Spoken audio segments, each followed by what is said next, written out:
Welcome to My UP Sports. I'm Jake Durant. The high school football season continues to fly by. We're already at week 6, and our game of the week feature two of the best in the 8-player league, the 5-0 Munising Mustangs playing host to the 4-1 Norway Knights.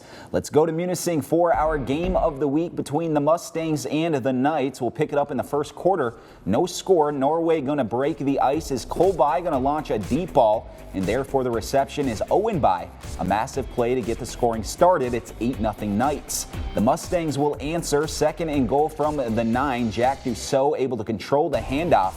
The sweep works to perfection. We're tied up at 8 after the successful 2-point conversion. Second quarter now, we're still tied. Owenby, we saw him catch a deep pass earlier. This time he's going to take the handoff, throw a nice stiff arm, and he takes it 30 yards as he scores his second touchdown on the night. 16-8 Norway. A bit later, Mustangs looking to even it up again, but this pass here going to be picked off by Owenby. He was all over the field in this one, making a bunch of plays. Norway takes the 16-8 lead into the half. Third quarter, Norway driving by, takes the pitch out of the backfield, gets a couple of nice blocks on the edge, and sneaks in for another touchdown. Norway opens up a 24-8 lead. Munising trying to keep up. Kinnett's going to climb the pocket. He's going to throw into a tight window, but connects with Trevor Nolan for the touchdown. It's 24-14 Norway, but the Knights offense was humming. Another pitch from Bye to Bye for a touchdown. As the Knights say bye-bye, Norway leaves Munising with a 40-28 win to hand the Mustangs their first defeat on the year.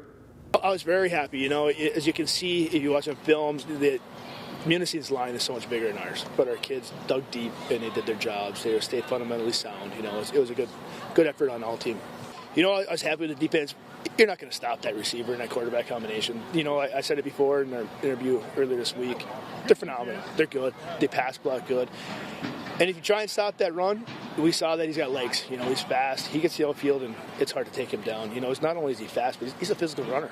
So it was a tough challenge. The kids stepped up, and I was happy with the progress. Let's head now to William R. Hart Stadium in Marquette. The Sentinels hosting Escanaba. Early on, no score. Ford Richardson will hand it to Drew Bradley. He sees a seam, and he's going to hit another gear. Bradley goes 58 yards to the house.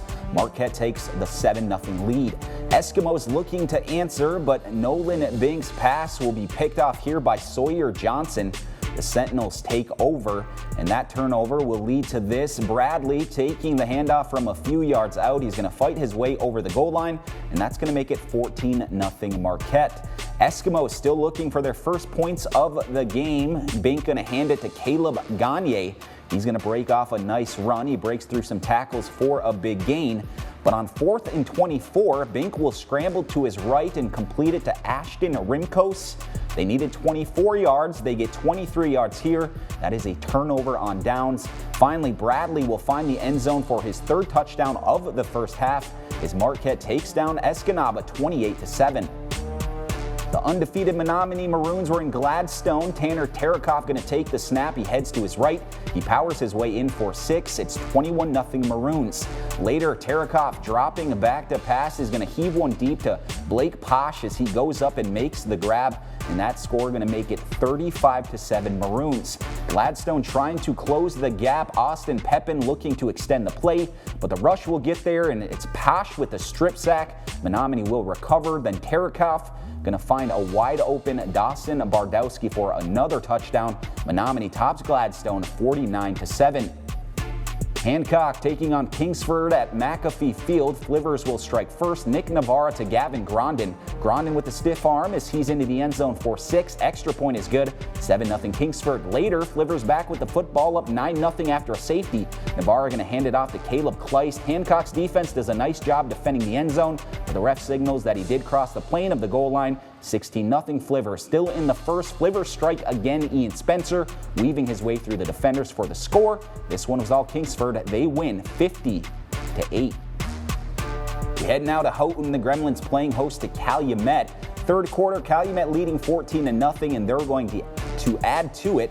Then Anderson gets to the edge. He's not the biggest back, but he has more than enough speed to break it down the sidelines for the score. That's about a 70-yard touchdown run. It's 21-0 Calumet. Later, Copper King sticking to the run. Jax Carlson running through arm tackles left and right, and he crosses the goal line for another Copper Kings touchdown. Calumet wins big over Houghton, 29-0. Man, phenomenal by our kids. We kind of challenged them, right? We had a tough 3-week stretch there where we played some pretty good football teams, and our kids fought through some adversity, and they could have easily folded and kind of packed it in, but they fought all week in practice and did everything we asked them to do, and to be able to come down here and beat them 29-0, they're a good football team, and they showed it on film that Jay Hallinan, he's a heck of a runner and a tough kid, and I thought our defense did a great job tonight. More football scores for you. Negaunee takes down Westwood 46-6. Bark River Harris shuts down Lance 54-0. Manistee over West Iron County 33-0. Gaylord wins big over Alpena 51-0. Petoskey over Cadillac 42-18. Pickford stays undefeated with a 44-14 win over Newberry. Rudyard 45, St. Ignace 28. Ontonagon over Ironwood 32-20. Cedarville with no issues with Engadine. They win 40-0. Rapid River takes down Mid-Peninsula 70-8. And North Dickinson with a shutout win over Stevenson 52-0.